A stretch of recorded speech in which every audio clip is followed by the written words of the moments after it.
Good morning student, हम पढ़ रहे हैं क्लास 11 एग्रीकल्चर लेसन नंबर 5 सिंचाई एवं जल निकास। हमने सिंचाई एवं जल निकास में पढ़ रहे हैं सिंचाई के स्रोत कि सिंचाई के स्रोत कौन कौन से आते हैं। पहले नंबर पर हमने कल पढ़ा था नहरें। तो नहरें को कितने भागों में बांटा गया था? 2 भागों में। एक तो अनित्यहारी नहर और एक होती है नित्यहारी नहर। जो अनित्यहारी नहर होती है इन्हें क्या कहते हैं? बरसाती नहर भी कहते हैं। ये जब वर्षा होती है तब ये नहरें बनाई जाती है और बना लेते हैं। जब वर्षा होती है तभी ये नहरों में पानी आता है। कौन सी में? अनित्यहारी नहर में। नेक्स्ट आती है नित्यहारी नहर। नित्यहारी नहर के 12 नहर भी होती है। बीकानेर के महाराजा हुए थे गंगा सिंह, जिन्होंने क्या कौन सी नहर का निर्माण किया था? जिन्होंने गंगा नहर का निर्माण किया था। नित्यहारी नहर का निर्माण गंगा नहर है जिसका निर्माण किसने किया? बीकानेर के महाराजा गंगा सिंह, जिसने गंगा नहर का निर्माण किया।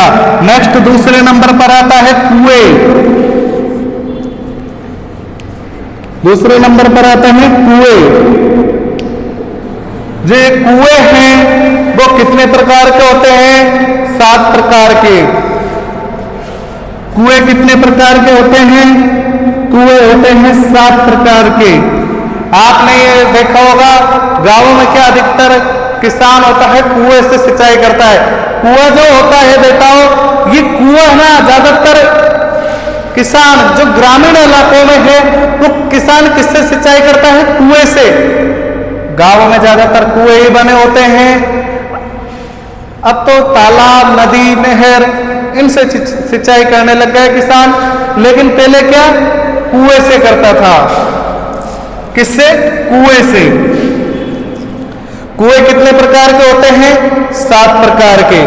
पहला आता है अस्थायी कुआं। पहला आता है अस्थायी कुआं।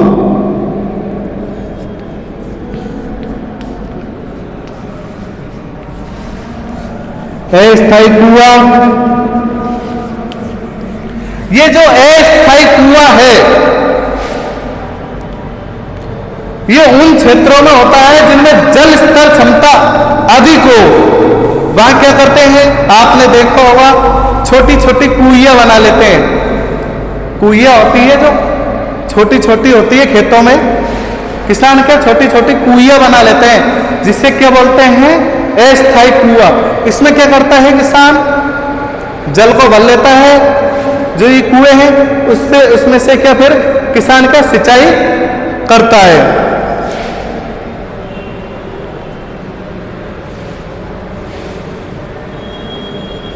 जिन क्षेत्रों में भूमि का जल स्तर ऊंचा होता है तथा किसान निर्धन होता है, उन क्षेत्रों में अस्थायी कुआं बनाया जाता है और अस्थायी कुएं की 15 से 20 फीट नीचा होता है।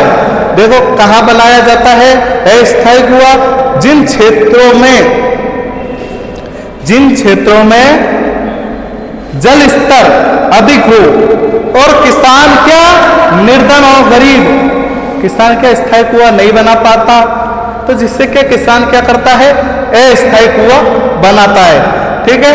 दूसरे नंबर पर आता है स्थायी कुआं। दूसरे नंबर पर आता है स्थायी कुआं। अब जो ये स्थायी कुआं होता है, कौन सा? स्थायी कुआं, इन्हें 2 भागों में बांटा गया है। जो स्थायी कुआं है इसको क्या 2 भागों में बांटा गया है। कौन कौन से? एक तो होता है पक्का कुआं, एक होता है कच्चा कुआं। जो ये पक्का कुआं है, इस प्रकार के कुएं की खुदाई उसी तरह होती है। किस तरह?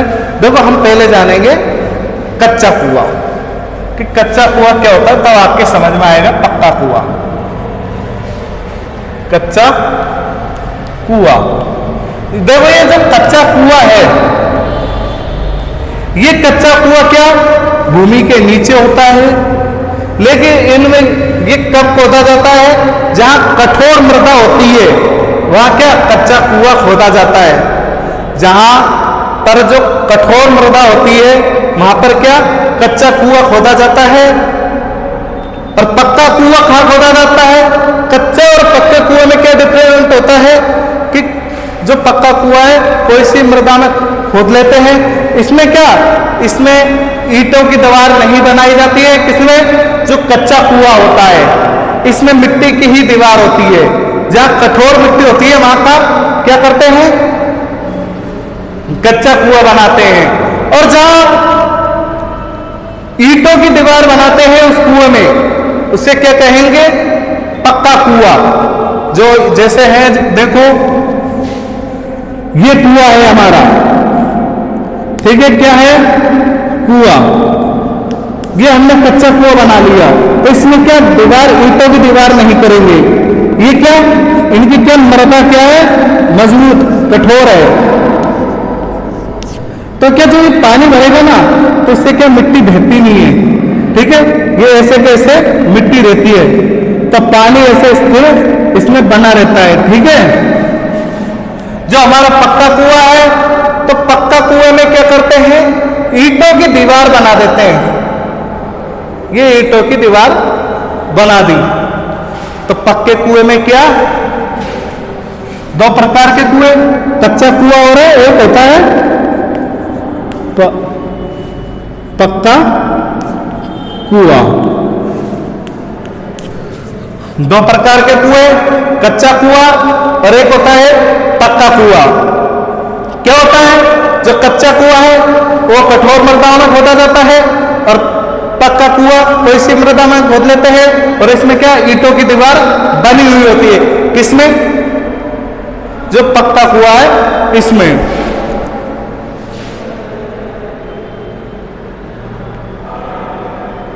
जो पक्का कुआं है 15 फीट से अधिक गहराई तक दे सकते हैं, सॉरी 25 फीट। जो पक्का कुआं है उसे क्या 25 फीट की गहराई, अधिक गहराई तक खोदा जाता है, और कच्चे कुएं को भी 25 फीट तक की गहराई तक खोदा जाता है।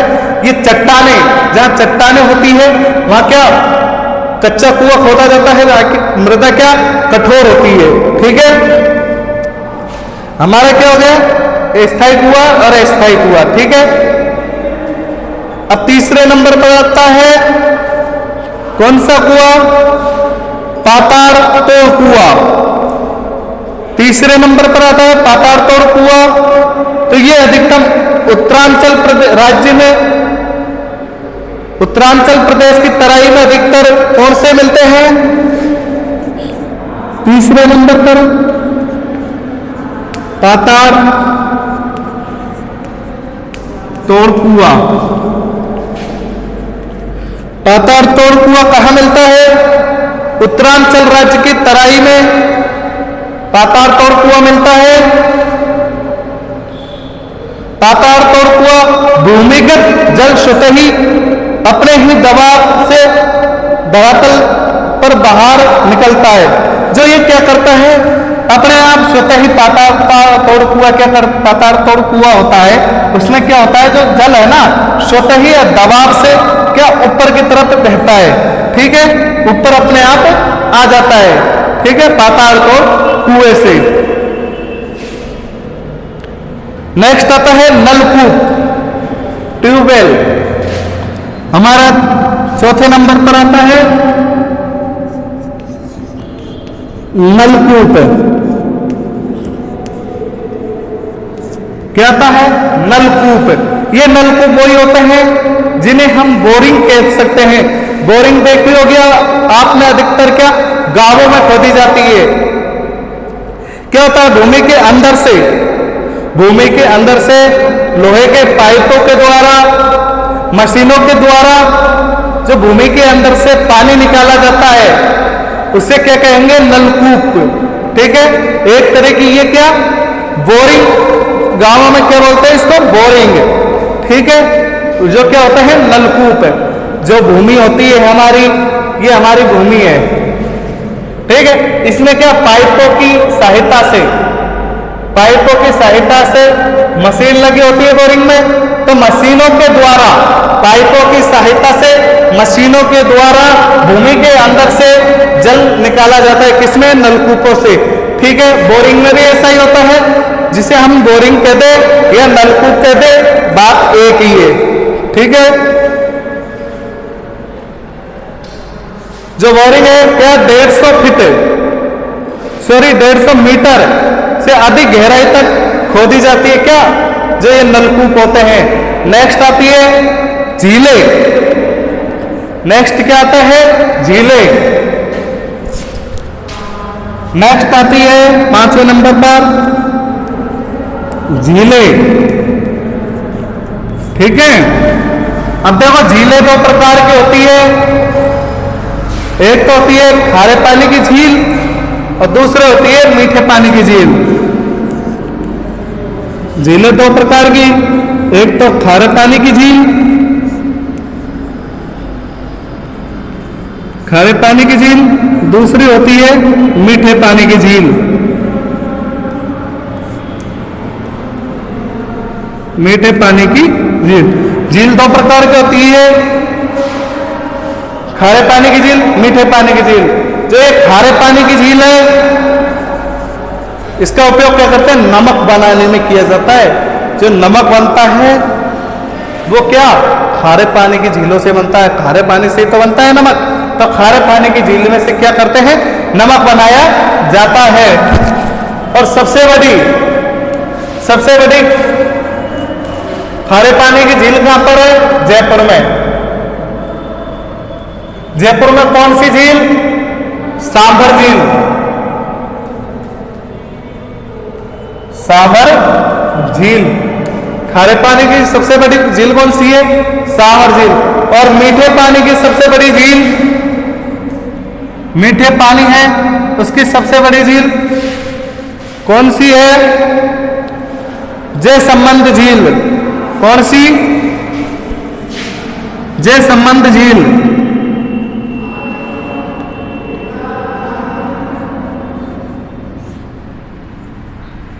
कौन सी है खारे पानी की सबसे बड़ी झील? जयसंबंध झील।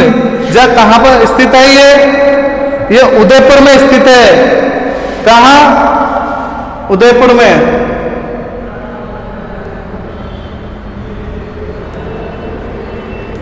ठीक है, पृथ्वी तल पर कहीं कहीं प्राकृतिक कारणों के कारण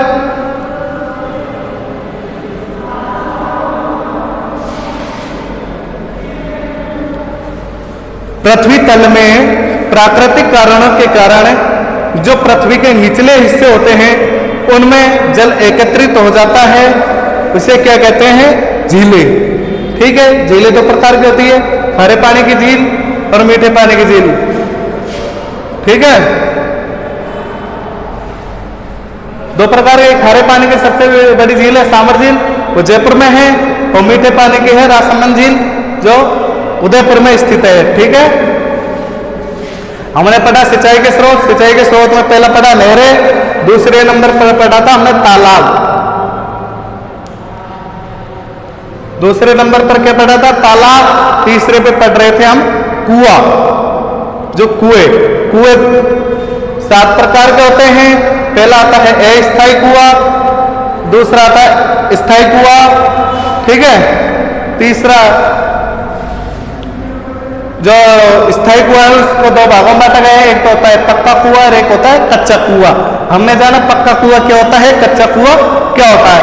नेक्स्ट हमने जाना कि नलकूप क्या होते हैं। ठीक है, 5वें नंबर पर हमने पढ़ी झीलें। अब कल हम नेक्स्ट पढ़ेंगे झरने क्या होते हैं, और पढ़ेंगे भाई झरने और बावड़ी क्या होती है, बावड़ियां कहाँ बनाई जाती है। और कल ही हम स्टार्ट करेंगे सिंचाई के साधन। सिंचाई के कौन कौन से साधन है? सिंचाई देखो, सिंचाई दिए जाने वाले यंत्र सिंचाई के साधन कहलाते हैं। ठीक है, तो हम आज के लिए इतना ही। बाय।